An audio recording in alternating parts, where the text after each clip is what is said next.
Bienvenue à la séance d'information sur le projet des immersions 023, qui sont des immersions pour les professionnels sur le territoire de la Wallonie et qui ont pour objectif de pouvoir faire des rencontres et des échanges entre services et institutions concernés par un travail avec les jeunes de 0 à 23 ans et ou leur entourage. Alors, je vais commencer par me présenter rapidement. Donc, je suis Laure Raymond. Je suis votre référente provinciale pour la province du Hainaut. Alors, je vais passer la parole à mes autres collègues référents provinciaux. Je vais d'abord présenter Sarah Bertrand, qui est la référente provinciale pour le réseau Archipel, qui est dans le Brabant wallon et qui n'a pas pu être des nôtres ce jour. Ensuite, je passe la parole à Ségolène. Bonjour, c'est Ségolène Lardinois et je suis la référente pour la province de Liège. Je vais passer la parole à Jérôme Petit. Bonjour à tout le monde, Jérôme Petit, donc chargé de projet en province de Namur. Et Clémence. Bonjour, donc moi c'est Clémence Quéret et donc je suis chargée de projet pour le réseau Matilda en province de Luxembourg. Ton micro n'est pas mis, je pense, Clémence. Avec le micro devant la bouche, c'est toujours mieux. Et donc c'est Clémence Pierret et je suis chargée de projet pour le réseau Matilda en province de Luxembourg.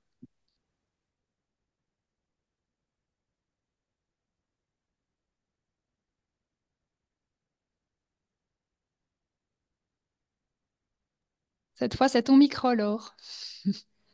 Oh, pardon.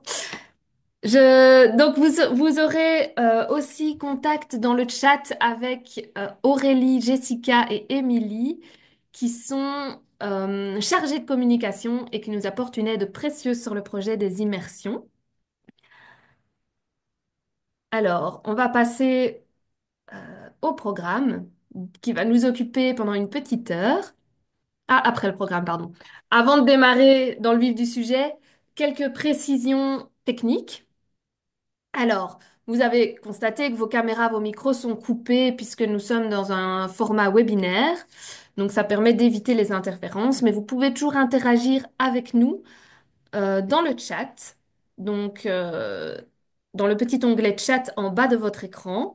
Vous avez la possibilité de choisir si vous mettez votre message à tout le monde ou vous pouvez simplement mettre hôte et panéliste pour que nous voyions vos messages. Ça nous permettra, si vous avez une question concernant le contenu, de l'enregistrer parce que les questions et les réponses se feront à la fin du webinaire. Et si vous avez un souci technique ou une question, petite question à laquelle on peut vous répondre directement dans le chat, ce seront Aurélie, Jessica et Émilie qui s'en occuperont pendant la présentation.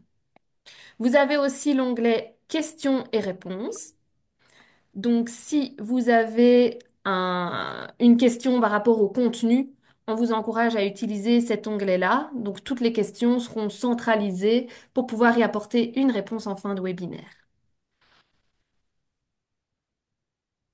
Alors, vous ne vous voyez pas, donc si vous le souhaitez, on vous propose d'indiquer votre nom et votre service dans le chat, ce qui nous permet de savoir un peu qui est là pour cette présentation. Enfin, le webinaire est enregistré parce que ça permettra une rediffusion. Donc, pour ceux qui n'ont pas pu être présents et qui souhaitent comprendre un peu comment ça fonctionne, euh, le projet Immersion 023 et comment on peut être hôte et quel est l'intérêt d'y participer en tant qu'hôte ou en tant que stagiaire qui va aller faire une immersion. Ça permettra de reconsulter ceci après. Euh, Vous pourrez également vous-même aller le reconsulter après la présentation. On passe au programme de cette petite heure, donc l'introduction que l'on vient de faire. Maintenant, je vais passer la parole juste après à Jérôme du réseau de Namur qui va vous présenter les objectifs du projet. C'est Ségolène qui passera la parole et qui interrogera les hôtes qui vont témoigner de leur expérience, donc les hôtes des précédentes éditions. Puis Clémence du réseau du Luxembourg vous présentera le calendrier des immersions de cette édition 2025 et comment fonctionne le site web. Et puis en fin de webinaire, nous passerons aux questions-réponses. Donc je passe la parole à Jérôme Petit pour la présentation des objectifs du projet. Merci Laure. Et donc voilà, je vais vous dire en quelques mots le projet Immersion 023. Donc pour rappel, les réseaux de la nouvelle politique en santé mentale pour enfants et adolescents mettent au cœur de leur fonctionnement l'échange d'expertise entre professionnels. Donc, où qu'on soit dans le réseau, ben, on a une expertise, un savoir-faire et l'interconnaissance que l'on peut créer entre nous est un élément important du travail en réseau. Et donc, depuis 2022, le projet Immersio 023, qui est inspiré de ce que nos collègues à Bruxelles et en Flandre font également, et l'occasion de pouvoir, à travers des rencontres de court terme, d'une demi-journée ou d'une journée, d'aller découvrir la réalité du travail de l'autre. Donc on peut passer à la dia suivante. Et donc ce qui nous paraît importante dans le travail en réseau, c'est de pouvoir mieux comprendre les professionnels d'un autre service ou d'une autre institution, de pouvoir mettre en perspective ses propres pratiques, voire de les améliorer, et de faciliter la cohérence et la continuité des accompagnements ou des trajets de soins proposés aux enfants et adolescents. Et donc, en passant du temps chez un partenaire de réseau, on va pouvoir améliorer ces différents objectifs. La dia suivante, on va vous expliquer que le projet est un projet intersectoriel et donc on a la possibilité à travers du projet Immersion 023 de pouvoir aller découvrir des secteurs qui sont parfois un peu éloignés du sien. C'est bien un projet destiné aux professionnels au travail et donc malgré qu'on parle de stage ou de stagiaires, c'est bien des professionnels engagés qui sont invités à y participer. Et on a un projet qui couvre les 5 provinces wallonnes ainsi que Bruxelles. Il y aura quelques stages inscrits qui sont organisés sur Bruxelles où les Wallons peuvent s'inscrire et vice-versa. Les collègues bruxellois peuvent venir participer à une immersion en Wallonie. Il y aura aussi possibilité sur le site de pouvoir accéder au site bruxellois qui là est plus destiné à des immersions entre Bruxellois. Au niveau des retours d'expérience, donc lors de l'édition 2024, ben, on peut voir qu'on a eu 120 hôtes qui se sont inscrits en proposant un ou plusieurs moments d'immersion. On a eu 290 stagiaires qui se sont inscrits à participer à ces différentes immersions, ce qui nous a fait en 408 places de stage. Donc vous voyez qu'on a plus de places de stage que de stagiaires et donc il faut garder en mémoire que quand on propose un lieu de stage, on n'est pas certain d'avoir un stagiaire qui va s'y inscrire et donc et vice-versa pour les stagiaires qui s'inscrivent aux mêmes places de stage, il n'y a pas forcément garantie de pouvoir y participer. Au niveau de l'intersectoralité des secteurs, ben, on voit qu'il y a une prépondérance des soins en santé mentale qui s'inscrivent au projet, suivi du secteur de l'aide à la jeunesse, de l'handicap, et puis enseignement, petite enfance, CPMS et PSE. C'est les secteurs principaux de l'édition 2024. Ça ne présage pas de ce qui va se passer en 2025, et donc on rappelle le souhait de pouvoir augmenter l'intersectoralité du projet. Au niveau de l'évaluation un peu plus qualitative, les autres, mais ils auront l'occasion de témoigner tout à l'heure, mettent en évidence que ça permet de faire connaître une institution, de pouvoir échanger sur les pratiques, de démystifier les croyances ou de faciliter les collaborations futures. Les stagiaires qui ont participé à l'édition 2024 mettent en avant des enjeux comme s'enrichir, créer du lien, améliorer ses connaissances, offrir une bulle d'air, découvrir le parcours d'aide et de soins d'un jeune. Et donc, on voit que le taux de satisfaction est relativement important. Et donc, au niveau des référents provinciaux, on s'est donné quelques objectifs d'amélioration en 2025, notamment la communication. Et donc, ce webinaire s'inscrit dans cette volonté des porteurs de projet à améliorer la communication. Voilà en quelques mots les objectifs et l'histoire du projet Immersion 023. On va poursuivre en vous donnant l'occasion d'entendre des témoignages et donc pour cela, je donne la parole à ma collègue Ségolène. Merci, Jérôme. Alors, maintenant, j'invite Madame Panuzio, qui vient de l'unité La Capeline, infirmière en chef à La Capeline, au centre hospitalier psychiatrique Chêne-aux-Haies, à prendre la parole. Je cherche Madame, je ne la vois plus. Où Bonjour est-elle? à tous. Ah, elle est là, voilà. Bonjour. Bonjour. Je suis accompagnée de Jennifer Humblé, notre psychologue à la Capeline. Donc voilà, nous, ça fait maintenant, si je ne me trompe pas, enfin, la deuxième année que nous accueillons donc des stagiaires pour l'immersion 023. C'est ça, 023. Voilà, ça se prépare, même si on ne sait pas totalement le préparer, dans le sens où on ne sait jamais trop quelle sera la salle présente, quel genre de patients seront présentes au moment de l'immersion. Donc voilà, on essaie de préparer, d'avoir du temps vraiment accordé à notre stagiaire, mais c'est vrai que voilà, on essaie de s'adapter sur le moment même. C'est ça aussi notre difficulté, c'est de s'adapter selon la salle et les difficultés de la salle qui se passe au moment même de l'accueil du stagiaire. Donc voilà, on fait très attention aussi à avoir une présence toujours avec notre stagiaire.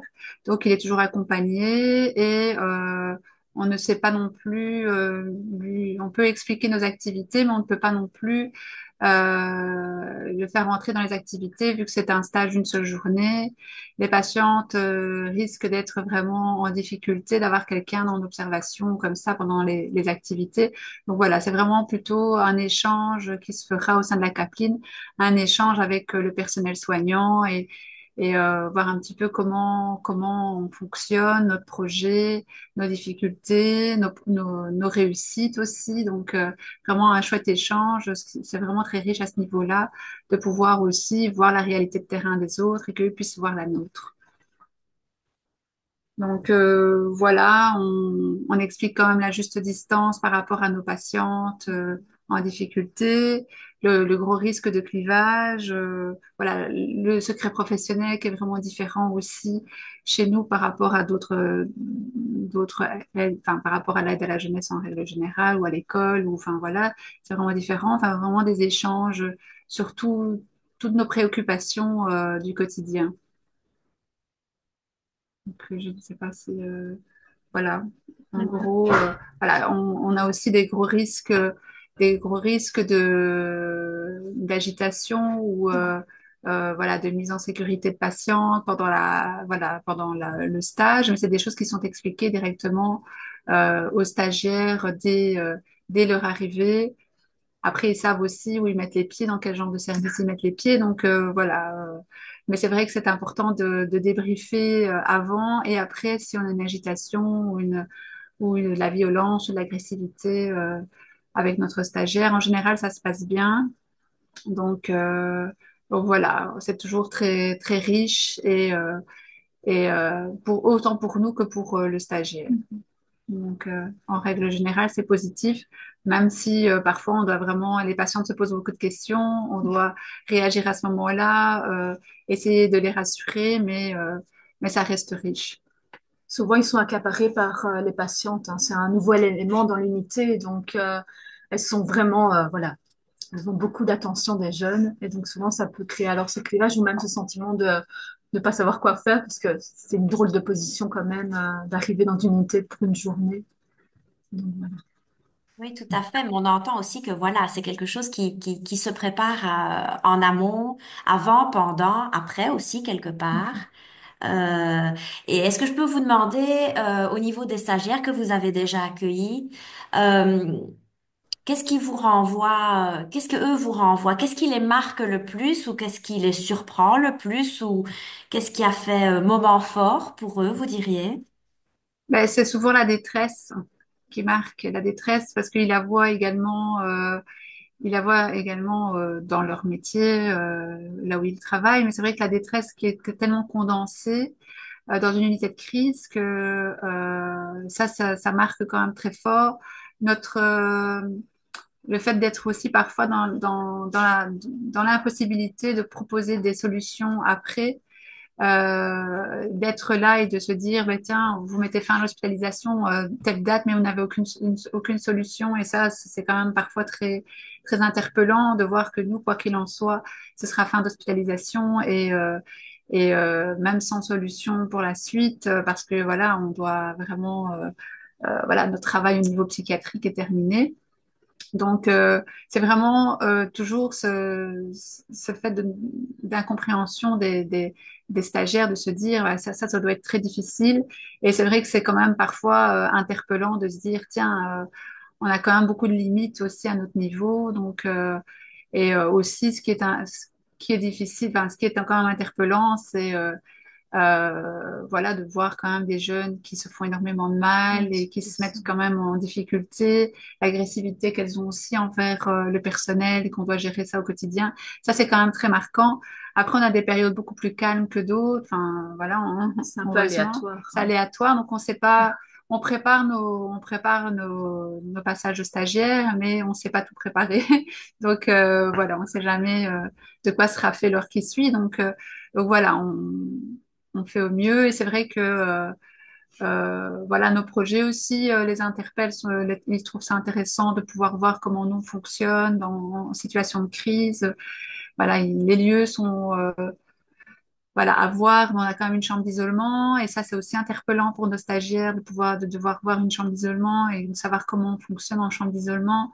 Donc les liens de contention aussi, enfin tout ça c'est quand Oui, même quelque chose. ils peuvent être confrontés à une contention, justement, et enfin, ça prend une ampleur même psychologique, hein. Si on a, même si on se dit isolement, contention, on n'a pas cette ampleur où il y a la détresse de la jeune. Et c'est vrai que là, malheureusement, ils sont confrontés. Et ça, c'est un peu la réalité, d'où l'importance de débriefer tout le temps. Mais voilà.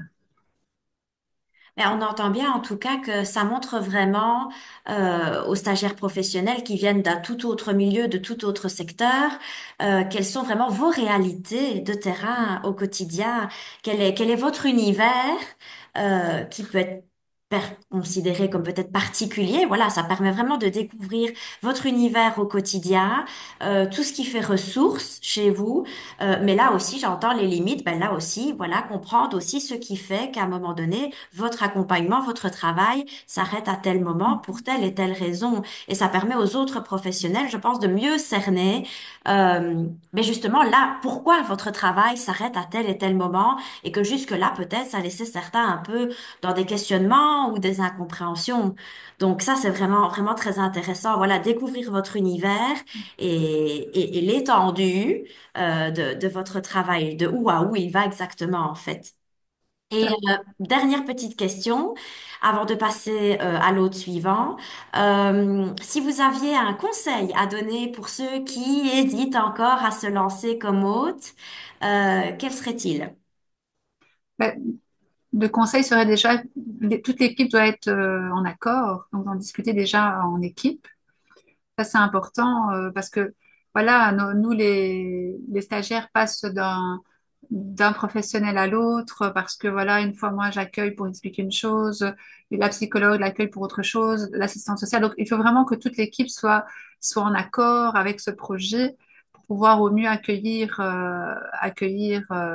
le stagiaire et en même temps, aussi se dire que peut-être il y a possibilité de postposer un stage si vraiment vous êtes dans la difficulté d'accueillir à ce moment-là le stagiaire par manque de personnel, par grosse difficulté de salle. Donc peut-être se dire que ce jour-là, il y a plus moyen, on peut peut-être postposer et voir aussi pour quelles raisons. En tout cas, c'est tellement riche comme échange que, ok, Mhm. peut-être on pourra rencontrer des difficultés, mais l'échange est tellement riche que ça en vaut la peine. Super. Un grand merci à vous pour ce Merci beaucoup. témoignage. Merci beaucoup. Merci beaucoup. Nous allons passer au témoignage suivant, au deuxième témoignage, qui est Madame Valentine Van Butzel de l'SBL, pardon, Limoon, intervenante sociale dans ce service d'accompagnement socio-éducatif. Nous passons donc de l'univers psychiatrique à l'univers de l'aide à la jeunesse. Et j'invite Madame Van Butzel. Je- Voilà. Vous Ah, m'entendez? oui, tout à fait.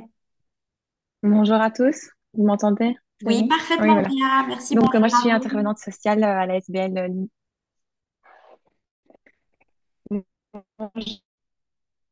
Ah, là, on ne vous entend plus bien. Souci de connexion? Je suis intervenante à la SBL. Hop. Vous m'entendez? De façon hachée. Je ne sais pas, mes collègues confirment? Oui, il n'y a pas que mon côté, c'est pour vérifier. Peut-être ce que je propose alors pour qu'il y ait plus de facilité dans ces cas-là, c'est désactiver la caméra. Comme ça, Oui. toute la connexion, la bande passante est consacrée au son et alors normalement, ça résout le problème. On peut faire un test? Là, je viens de couper ma caméra. Je sais pas si vous m'entendez C'est mieux. impeccable, je pense. Ok, parfait. Donc, je disais, je suis intervenante sociale au service Limon, ici à Marche-en-Famenne, Oui. un service qui travaille dans le cadre de l'aide à la jeunesse, où on travaille et on est mandaté par le SAJ et le SPJ. On apporte une aide aux enfants et aux jeunes de 0 à 20 ans qui rencontrent des difficultés dans leur milieu de vie. Et on propose deux missions, donc la mission socio-éducative et la mission intensive avec une autre équipe qui sont dans les mêmes locaux que nous. Ça fait maintenant 3 ans que notre institution, elle participe au projet Immersion 23 en tant que hôte et également aussi en tant que stagiaire. Ces stages, ça permet aux stagiaires de venir découvrir pendant une journée entière la pratique de notre institution. Généralement, on accueille 2 stagiaires par année à des moments différents.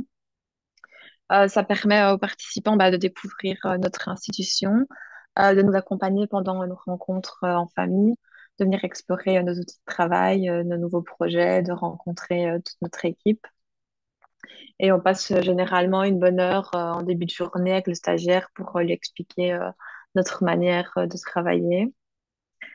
Quand un stagiaire nous accompagne en entretien en famille, on prend toujours la peine donc de prévenir la famille en amont qu'une personne sera présente pendant l'entretien, même si généralement elle reste plutôt dans l'observation. Et en général, les familles sont toujours en accord avec ça. Et puis, il y a un échange qui est réalisé avec le stagiaire avant l'entretien pour l'expliquer un peu dans les problématiques de la famille, le mandat que nous avons et autres. Et un moment après l'entretien pour qu'on recueille en tout cas les impressions à chaud du stagiaire.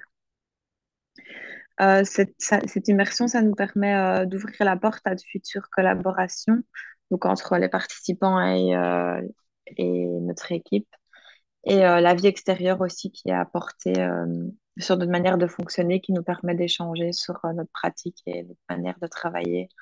Donc, ce moment, ça nous permet de nous enrichir autant nous en tant qu'équipe qu'au niveau des participants. Voilà. Super, merci. Et on entend là aussi également de nouveau ce travail de réflexion en équipe, de préparation avant d'accueillir, mais aussi que les immersions peuvent donner suite à des nouvelles collaborations alors. Euh, Oui. et est-ce que vous auriez un exemple concret de nouvelles collaborations qui ont émergé suite Euh, à des rencontres?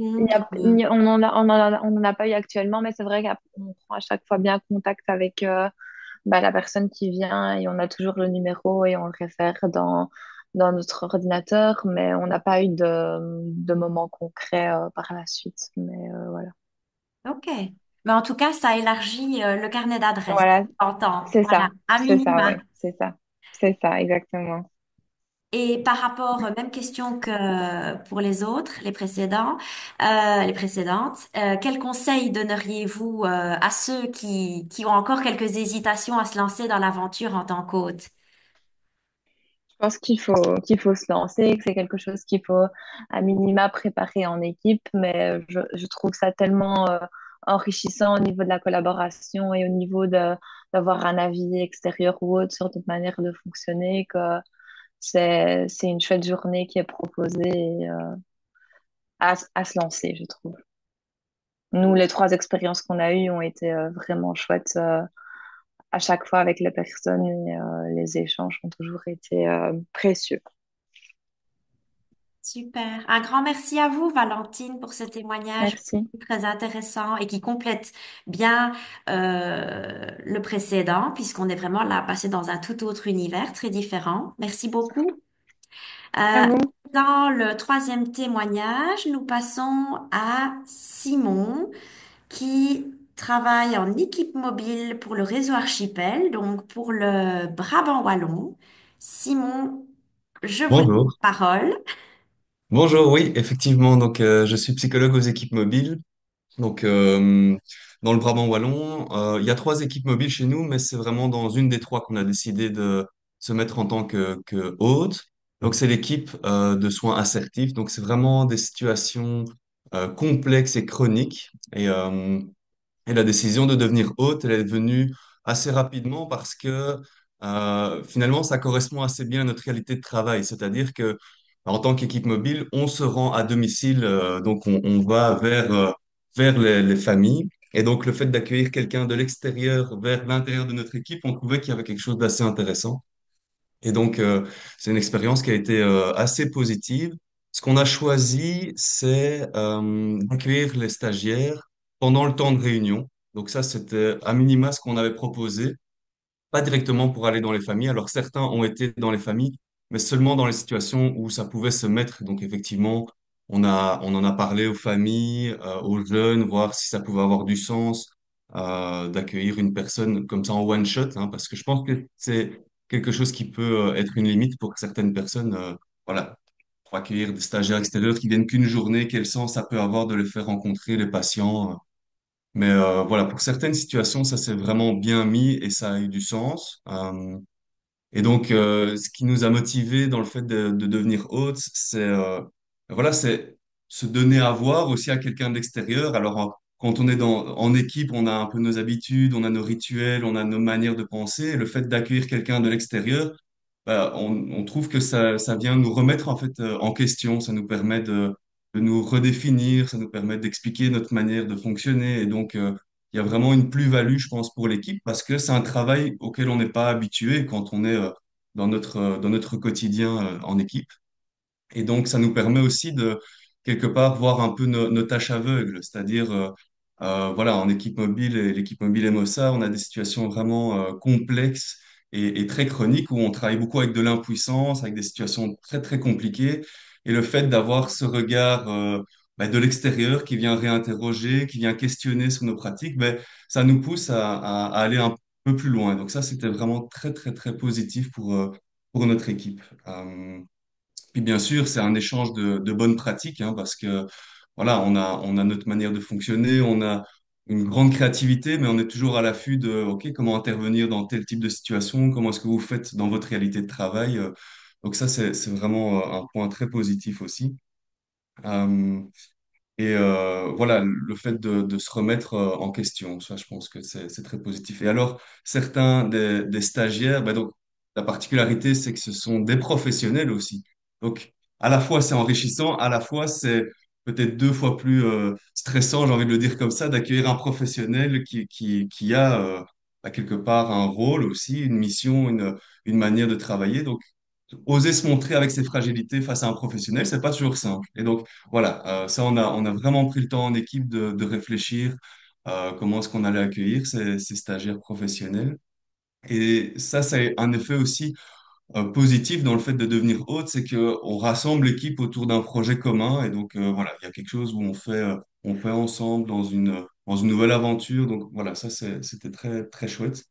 Euh, et puis donc je disais, des stagiaires ont été en visite à domicile et on a vraiment réfléchi avant d'accueillir les stagiaires, ok, quelle place ce stagiaire pourrait prendre. Alors c'est encore en réflexion parce on a été hôte plusieurs stagiaires, mais seulement l'année passée, mais de se dire est-ce que c'est un simple stage d'observation quelque part ou est-ce que il y a une participation qui est attendue ou proposée. Donc ça c'est encore un petit peu en réflexion. on est quand même parti du principe qu'on ne peut pas ne pas communiquer. Et donc, le fait, surtout d'aller à domicile, d'avoir une personne en plus, même si cette personne, entre guillemets, n'intervient pas beaucoup, elle aura quand même une influence sur la rencontre. Donc, on part plus dans l'idée de, ben voilà, s'il y a des choses à dire, à partager, que ça puisse se faire. Mais c'est pour souligner l'intérêt que ça a aussi de réfléchir en équipe, tiens, voilà, à accueillir une personne, quel est le sens pour cette famille, qu'est-ce que ça peut apporter. Donc voilà, ça c'était vraiment très positif. Et puis, bah, bien sûr, le gros atout, je pense, dans le fait de devenir hôte, c'est bah, d'élargir notre connaissance du réseau. Alors, dans le réseau du Brabant Wallon, on a eu quelques stagiaires, mais même au-delà du Brabant Wallon, donc voir un peu comment ça se passe ailleurs, l'échange de bonnes pratiques, l'échange de connaissances, tout ça, c'est des éléments qui nous font, voilà, qui nous donnent envie de devenir hôte encore pour les prochaines éditions sans trop hésiter. Et ce qui est plutôt pas mal, c'est qu'on a eu des stagiaires vraiment d'horizons assez différents, c'est-à-dire même des profils qui sont autres que les collègues de l'équipe mobile. Par exemple, on a accueilli une neuropsychologue, on n'a pas de neuropsy dans l'équipe mobile, et donc ça, elle travaille, elle, en hôpital, elle a pu nous parler de c'est quoi son travail de neuropsy en hôpital, les bilans, les points d'attention. Et donc ça nous a aidé aussi à comprendre quand on a des rapports, par exemple, d'hôpitaux. On a eu une assistante sociale d'une AMO. Enfin voilà, on a vraiment eu des profils différents. Et donc ça a vraiment enrichi aussi notre connaissance du réseau et voilà, les collaborations. Et puis, on a une pratique qui est vraiment très spécifique. Et donc, c'est vraiment un plaisir pour nous aussi de partager notre réalité de travail. Et donc, ça, voilà, tout ça sont des éléments assez positifs dans le fait d'être hôte dans ce projet d'immersion.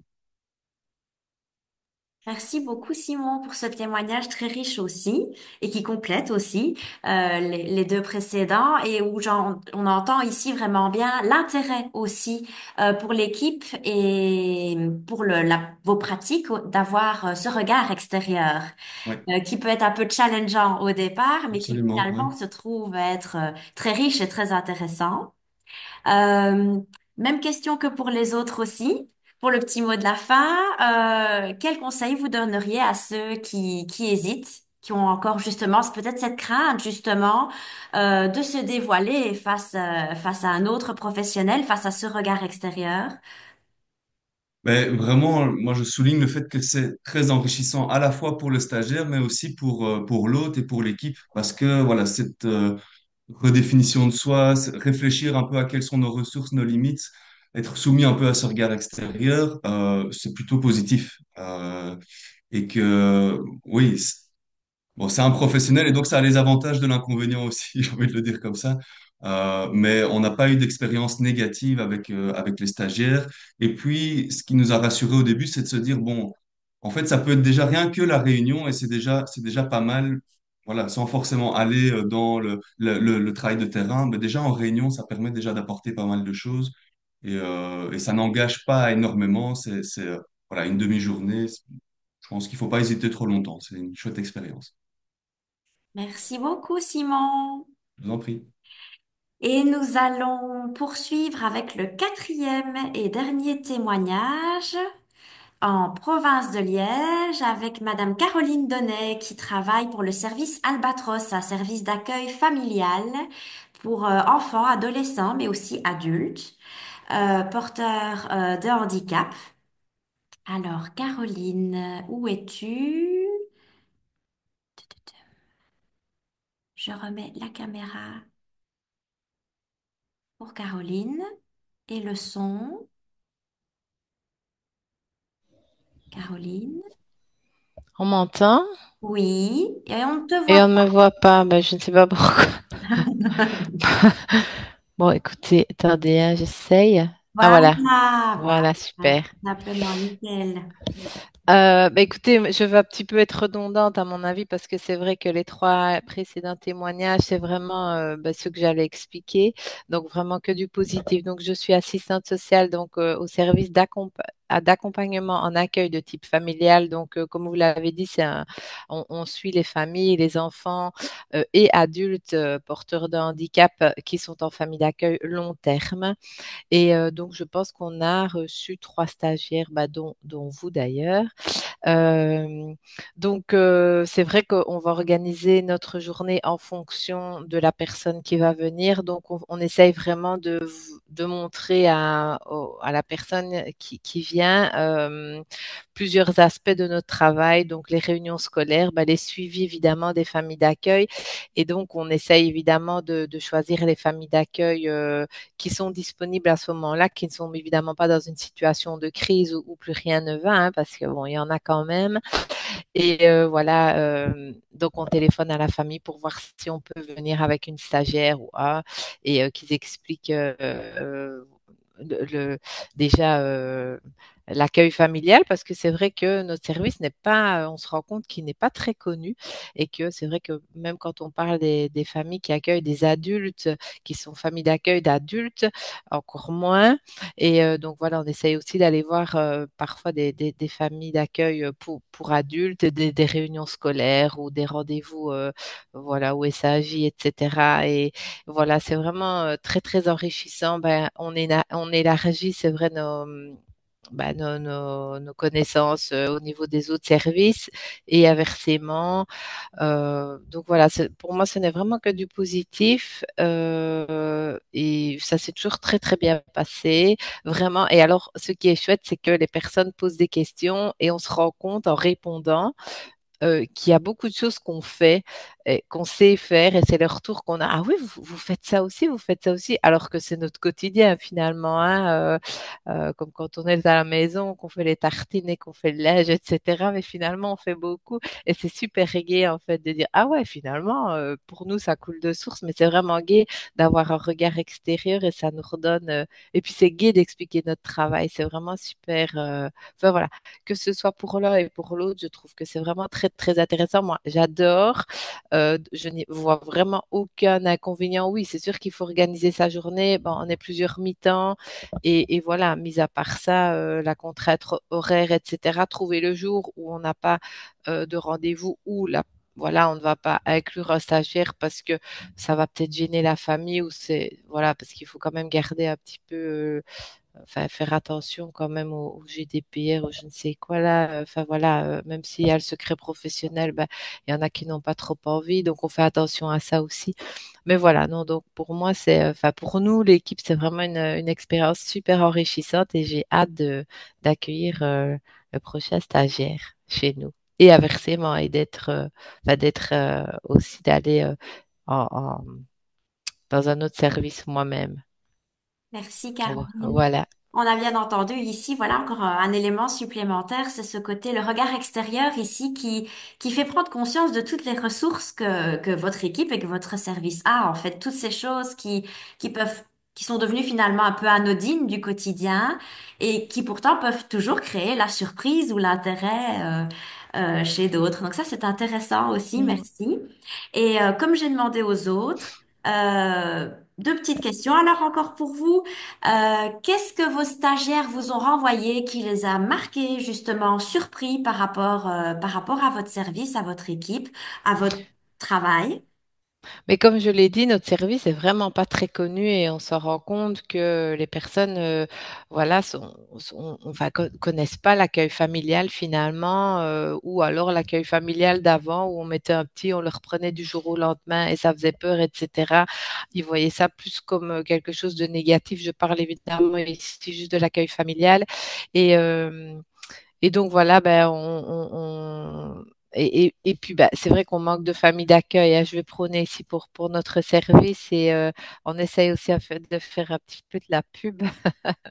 Donc ça fait un peu de la pub et je me dis c'est bien que cette personne va en parler autour d'elle et voilà pour essayer qu'on ait des familles d'accueil et sortir ces petits bouts-là des pouponnières, etc. Donc voilà, déjà à ce niveau-là, c'est vraiment super intéressant et vraiment faire connaître l'accueil familial tout simplement qui est, je trouve, méconnu, en tout cas du retour des stagiaires qu'on a eu chez nous. Tout à fait, oui. Et enfin, le petit conseil pour ceux qui hésiteraient encore.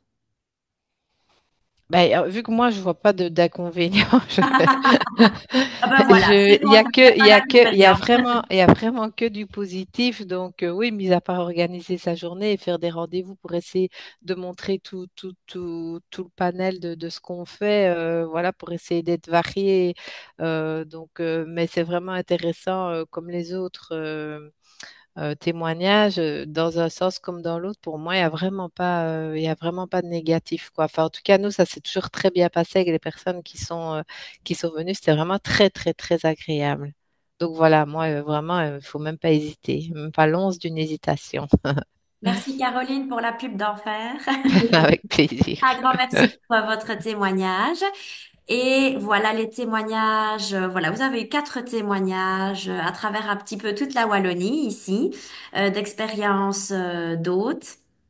Je vais à présent passer la parole à ma collègue Clémence, qui est référente pour la province de Luxembourg et qui va notamment vous exposer un petit peu le calendrier, les différentes phases au niveau des inscriptions concernant cette édition 2025.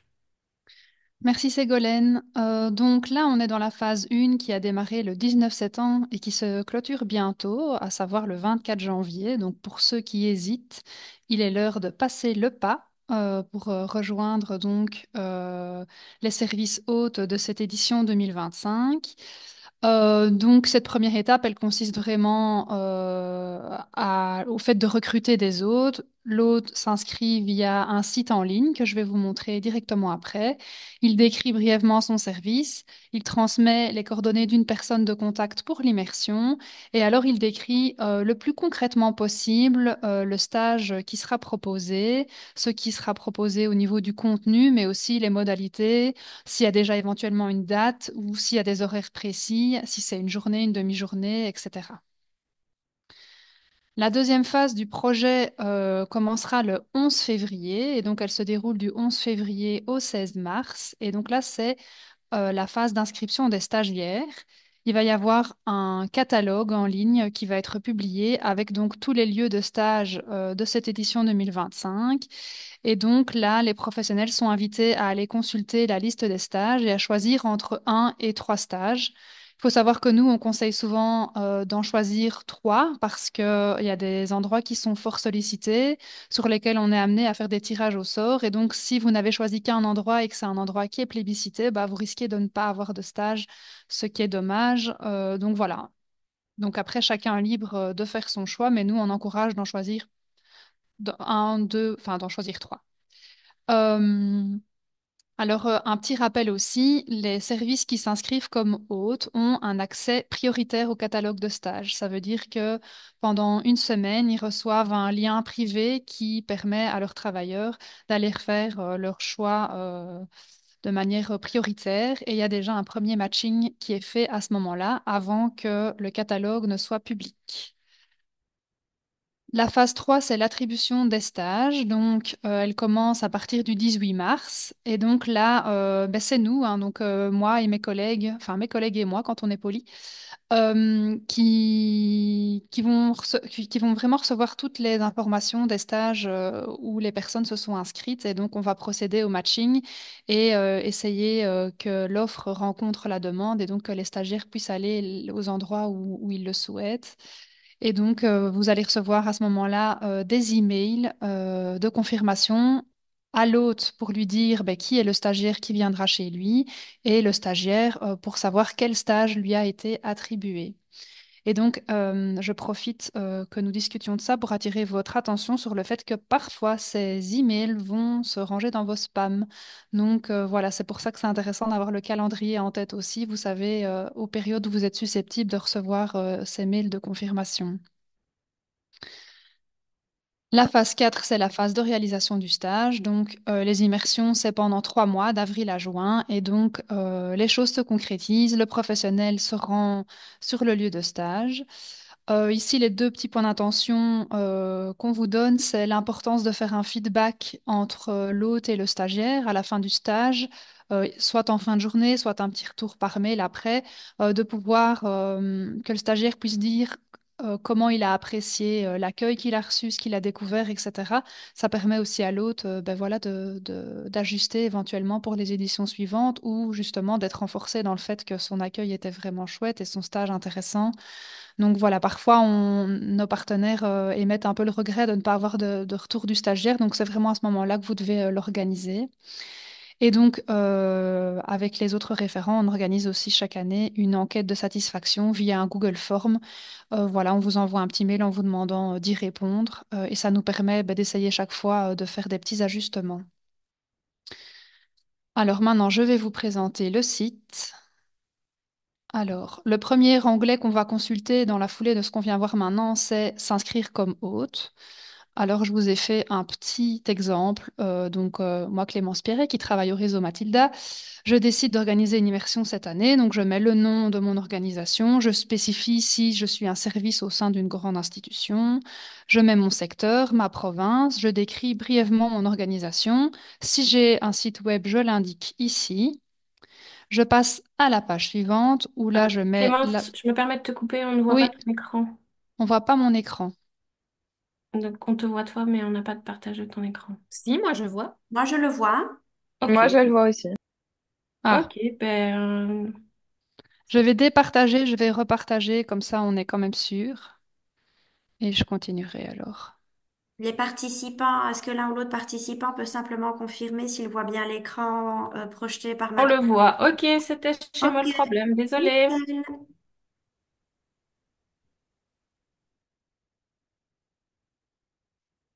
Je suis désolée, il faut que j'aille ouvrir la porte.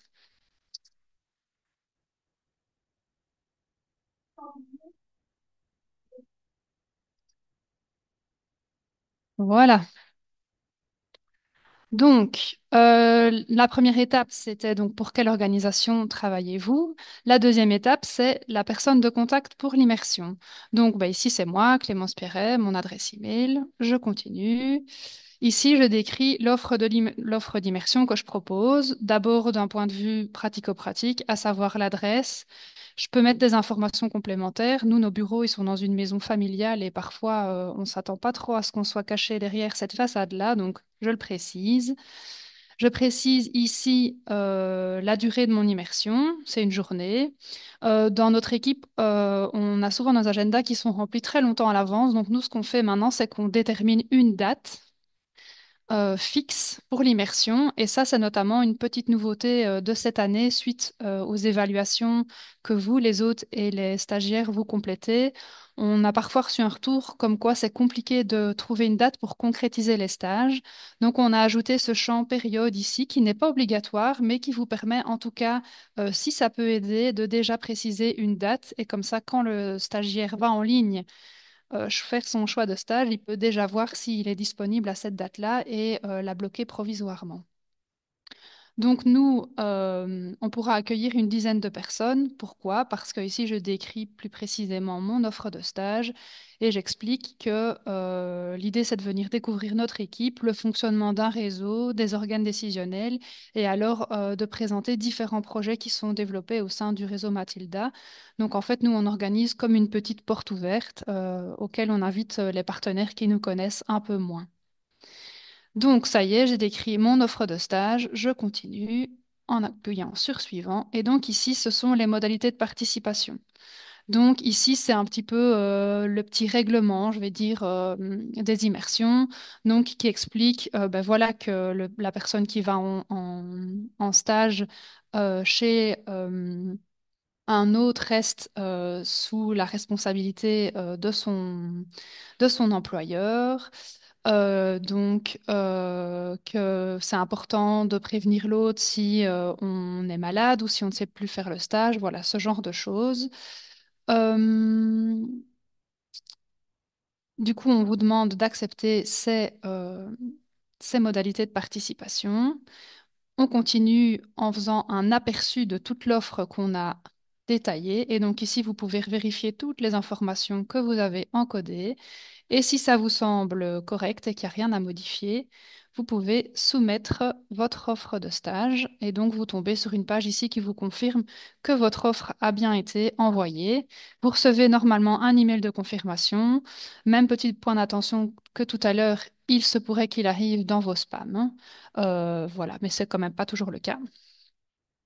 Alors, maintenant, je vais vous présenter deux endroits, allez, trois endroits importants sur notre site. Sur la page d'accueil, vous avez ici le récapitulatif des différentes étapes. Et donc, ce qui est intéressant, c'est que vous pouvez aller reconsulter le timing pour savoir où on en est. Et donc, chaque fois, vous avez un bouton qui va s'ouvrir à l'étape euh, qui est en cours.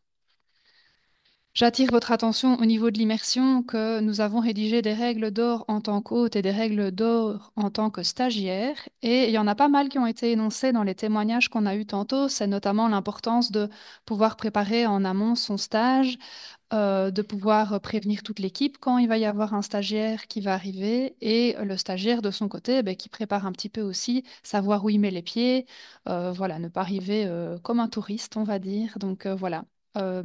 C'est toujours intéressant de pouvoir aussi consulter ces petites règles d'or-là.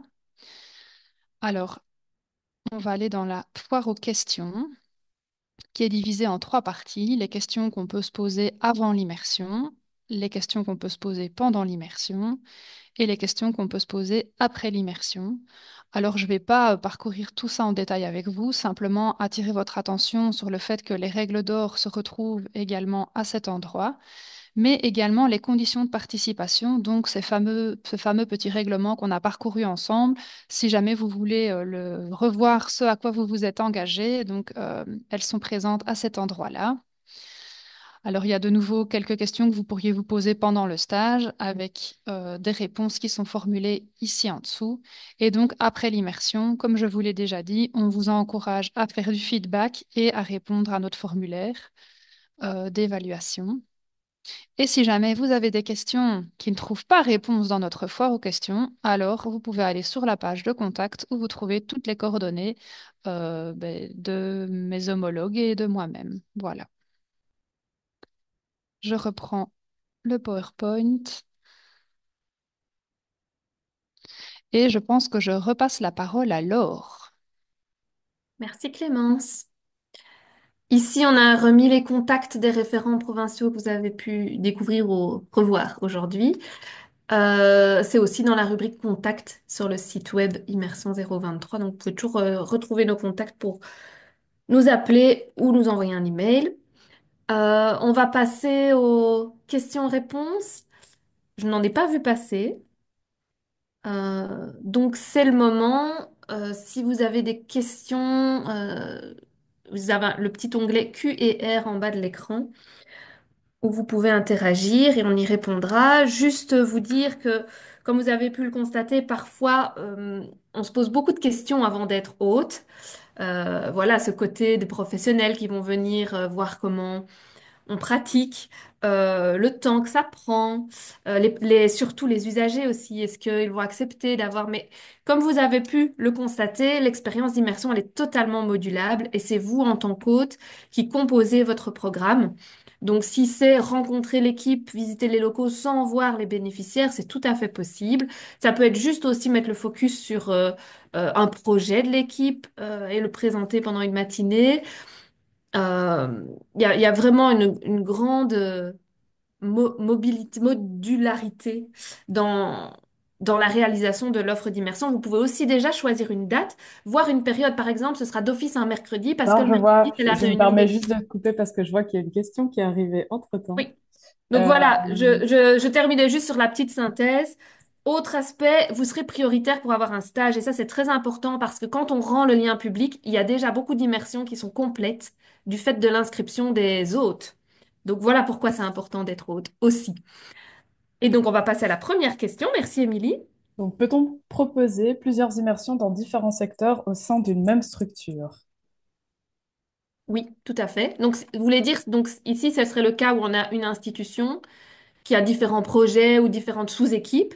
On peut faire une immersion par projet ou par équipe. Vous pouvez en proposer effectivement autant que vous voulez. Euh, et pareil, vous pouvez décider d'accueillir 25 stagiaires si c'est possible pour vous. Il n'y a aucun souci. Euh, on Je ne me permets refuse de pas. compléter que, il faudra enregistrer sur le site internet une fiche par secteur. Donc s'il y a plusieurs équipes Par service, par différentes, unité, tu veux dire. oui, c'est ça. Une fiche par unité ou par stage proposé.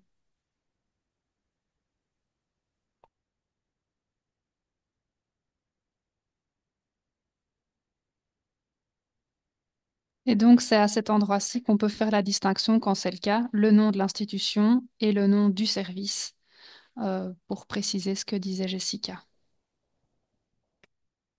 Et s'il s'agit d'un même service, on peut même préciser le nom du service, c'est peut-être l'équipe, si à chaque fois il y a plusieurs...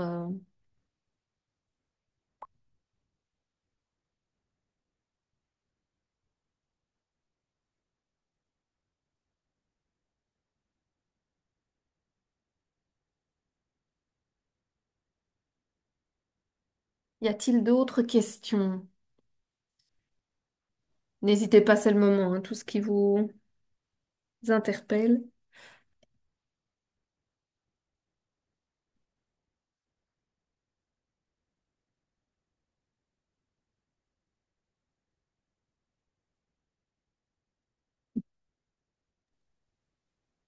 Il- Merci, apparemment, c'était très clair. Voilà. Juste ajouter tout ce qui fait peut-être encore hésitation ou réserve éventuelle, si vous n'êtes pas encore convaincu. Je vois que quelqu'un a levé la main, je ne sais pas si...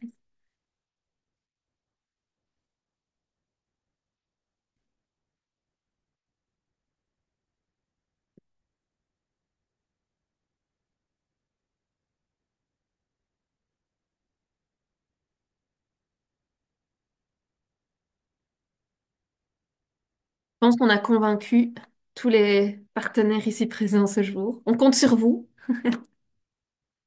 Pas pour nous, hein, évidemment, mais pour voilà, tous les professionnels qui seront heureux de pouvoir réaliser une immersion. Il y a quand même beaucoup d'autres qui sont rapidement complets. Ce matin, on avait 74 hôtes inscrits, sachant que certains autres proposent plusieurs places.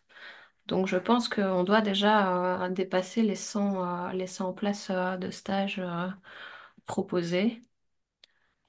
Euh, donc voilà, et comme on l'a dit, si vous avez encore des questions, même au moment de remplir la fiche pour vous inscrire, n'hésitez pas à nous recontacter pour vous aider à remplir les informations qui sont demandées.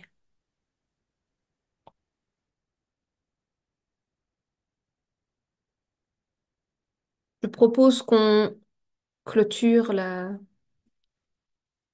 séance d'information. Je vois pas de nouvelles questions. J'en profite pour vous remercier toutes et tous, voilà, d'être venus écouter les témoignages en espérant que ça vous ait convaincu de participer, de rejoindre l'aventure.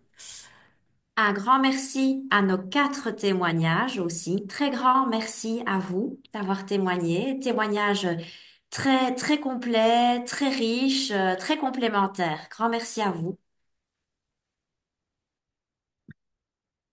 Et nous vous souhaitons une très belle après-midi, ensoleillée ce jour. Bel après-midi à vous toutes et tous. Également. Merci beaucoup. Attendez, on a Ah, une question. Si nous sommes ah, déjà ah. inscrits, peut-on encore modifier la demande? Oui, c'est possible, mais alors envoyez un email à la personne, à votre référent provincial enfin, pour lui préciser les modifications à faire. Comme ça, nous, on va dans la plateforme administrateur du site pour pouvoir modifier enfin, votre demande, quoi. Oui, tout à fait.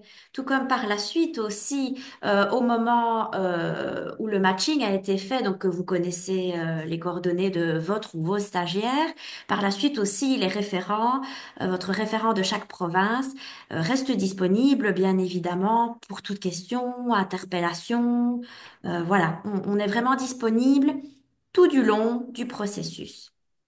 Et même une fois que le matching a eu lieu, si finalement la date proposée doit être modifiée, à ce moment-là, comme l'hôte et le stagiaire reçoivent les coordonnées de l'un et l'autre, vous pouvez encore décaler entre vous. Le tout est de se mettre d'accord, de répondre à l'un et l'autre pour ne pas les laisser dans le flou, mais vous pouvez, nous ne devons pas intervenir dans la modification d'une date qui a été prévue au départ. Tout à fait. Merci pour cette dernière question.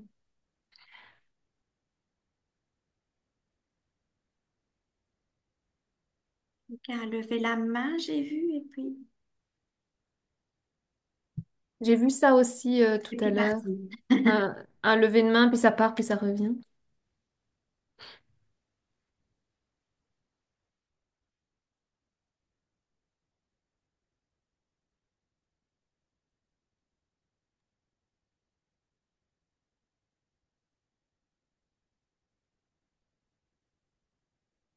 Bonne journée à tous et surtout n'hésitez pas, nous sommes toujours là.